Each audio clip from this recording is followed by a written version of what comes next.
So all of the units shipped with the AM/FM button, and if you push it, it'll do AM and FM up here, but it won't actually transmit in AM and FM unless the UI-7 unit is installed. Same thing with the CW. The narrow filter doesn't do anything unless you have that actual piece installed. Alright, if you're looking at the bottom of an Icom IC-725 radio, there's two of the three optional modules that you can determine if they're installed without taking the cover off.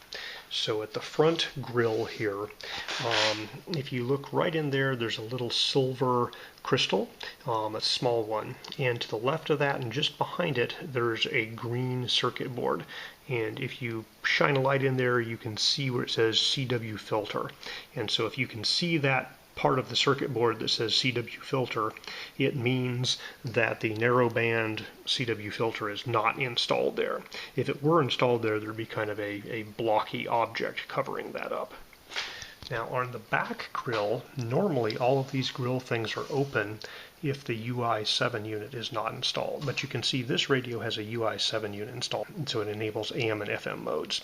And so essentially right here there's a plastic cover with a bit of foam behind it.